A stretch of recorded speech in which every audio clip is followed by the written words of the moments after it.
The call comes in at night. The patient, a very sick child. Haitian nurses Natasha and Beatrice speed toward Port-au-Prince's largest slum. Cité Soleil.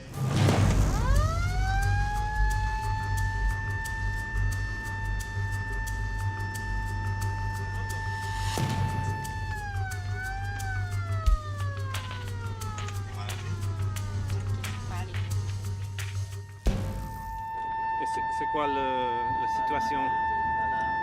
Diarrhée, vomissement. Anxious neighbors flag down our ambulance. The news isn't good. The patient we're about to pick up apparently has a severe case of cholera. Dehydration, vomiting, diarrhea. Cholera usually spreads through contaminated water. For kids and the elderly, it can produce deadly dehydration. Until 2010, Haiti had been cholera-free for a century. Its return has been blamed on UN troops stationed here since the earthquake. Whatever the source, the disease has overwhelmed Haitian authorities. Over 700,000 sick and 9,000 killed. But in the last few months, the number of new cases has begun to drop. Doctors Jerry and Marlon Bitar see all kinds of patients at the Bernard Meves Hospital in downtown Port-au-Prince. Cholera, they say, has nearly vanished. Honestly, it's decreasing a lot. At the beginning, yes, it was a big problem because we have to receive the patient, to put IV, and to refer after. A few months ago, we have no patient coming for cholera. The drop-off is due in part to aggressive new hygiene campaigns and nationwide vaccination programs. And because hundreds of thousands of earthquake survivors have been moved out of the squalid tent cities that once blanketed the flattened capital and elsewhere. These places were cauldrons for cholera and other diseases. Only a few camps like this one remain. But it's far too early to claim victory, especially as the rainy season gets underway.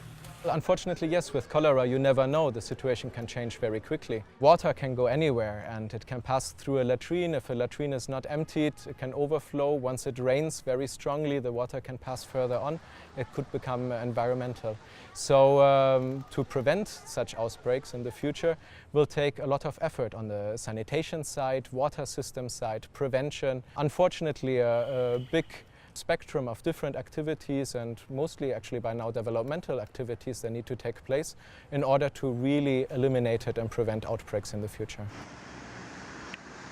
Haiti is slowly rebuilding, but signs of the earthquake are everywhere still, and water treatment and sewage projects lag. This $2 million water treatment plant near Port-au-Prince was started after the earthquake, but became ensnarled in a land dispute and was never finished. Without such facilities, by the time water from mountain rivers like this reach big cities on the coast, it looks like this. These contaminated waterways have helped fuel another disease outbreak in Haiti, Chikungunya, a mosquito-borne virus sweeping the Caribbean.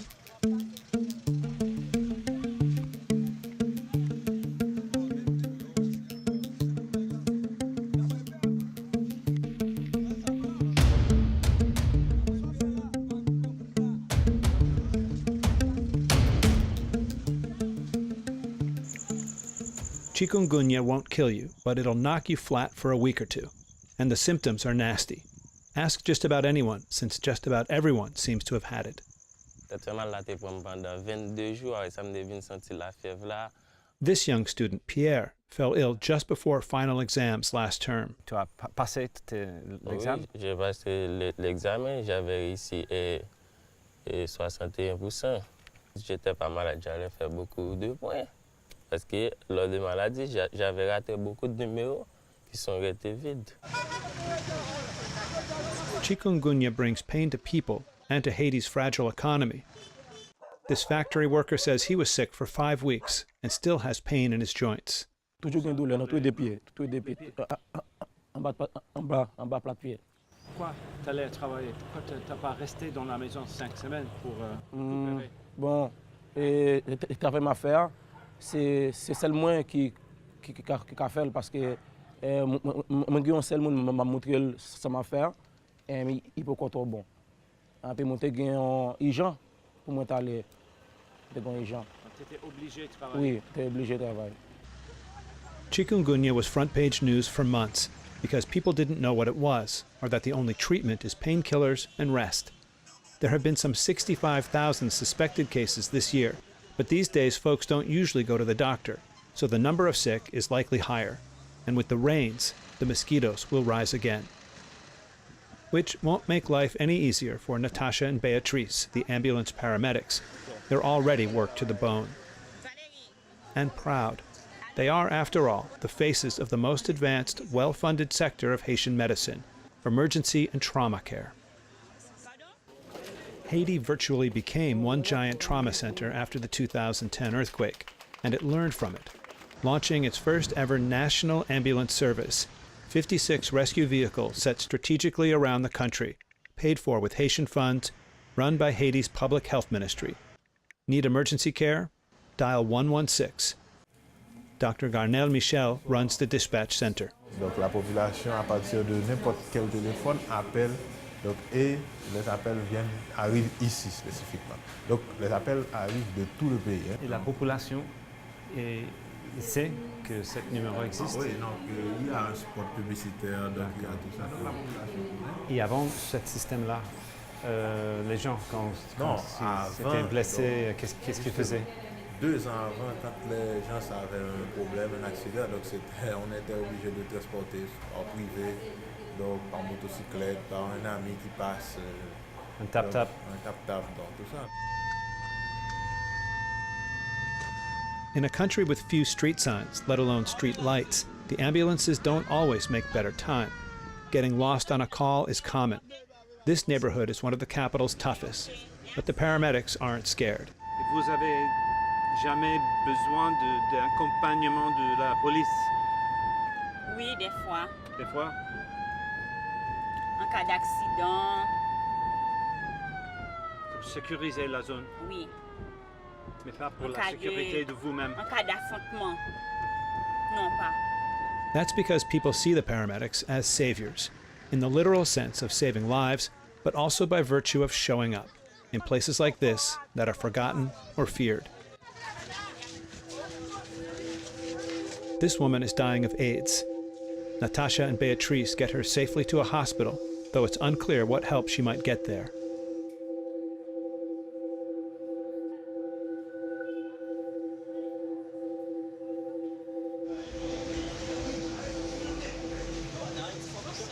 The ambulance work is exhausting.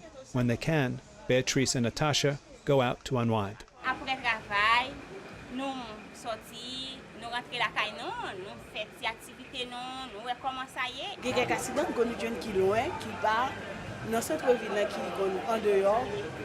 Les nappes rive, tout l'hôpital est passé à mon œil, genre de cas ça y est pas pour eux. Et que vous même moi, arrangeons. Vous faites tout bagaille pour mon ambulance. L'arrivée, voilà, non, nous pas pour les gens de cas ça, on passe des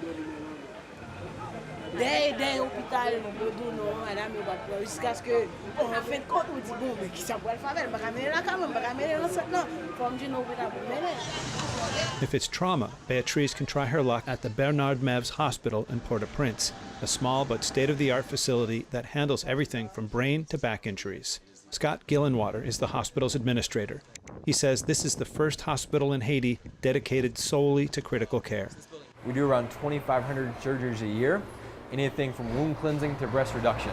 So we do a lot of laparoscopic surgeries. Our directors are surgeons. Literally any surgery you can think of, we have probably done here. There are about 4 neurosurgeons in the country, and we have 2 of them employed with us. Gillenwater and doctors here credit the government of President Michel Martelly and the earthquake for putting emergency care on the map. We changed completely the hospitals. It was an outpatient surgery hospital before. After the earthquake, so 4.5 years, it's been a trauma critical care hospital. The hundreds of thousands of earthquake trauma cases, the smashed limbs, the broken spines, have long been dealt with. But Gillenwater says such injuries are still common. Somebody with a spinal cord injury is usually injured in some form of work, whether it's going to and from work, getting in a car accident, getting shot and robbed for money you've made, or falling from a tree, getting firewood or fruit for your family. Are those really the 3 sort of main reasons? Yeah, those are the main reasons with spinal cord injury. Shot, fall from a tree, car accident on the way to work. Exactly.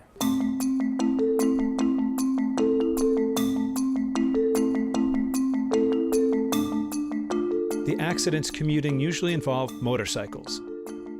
Haiti is awash in cheap road bikes. You don't need a license to drive one. No one wears a helmet.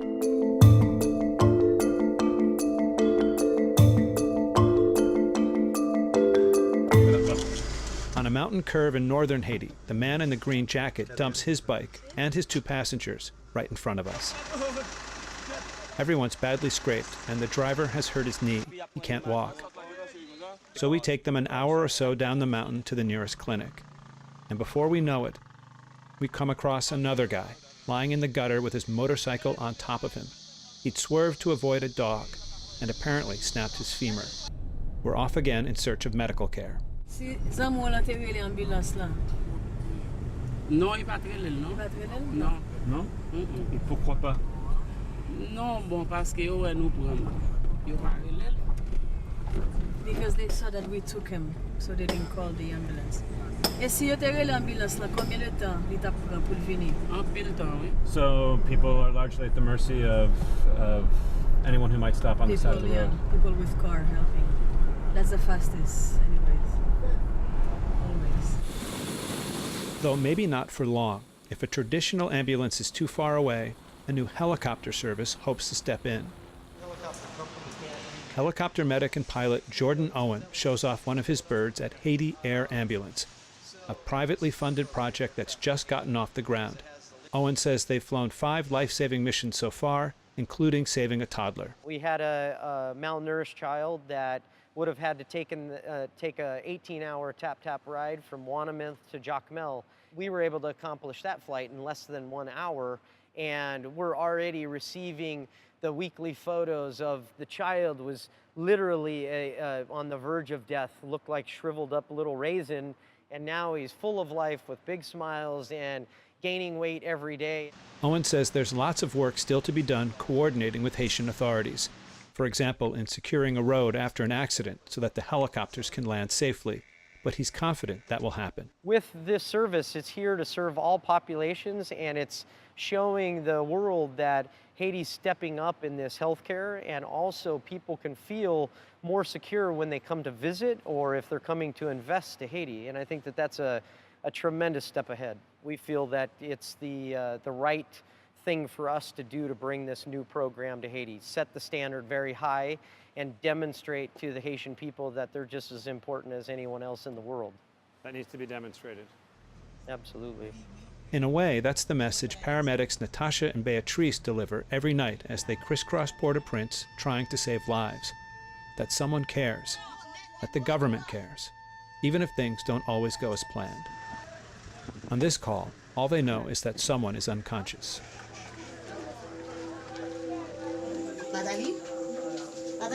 This young woman has a heart condition, family members explain. She needs help with her heart.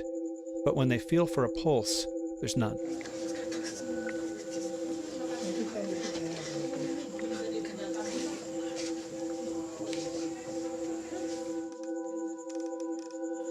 Finally, they give up. Absence de pouls, on n'a pas de respiration, on fait la réanimation.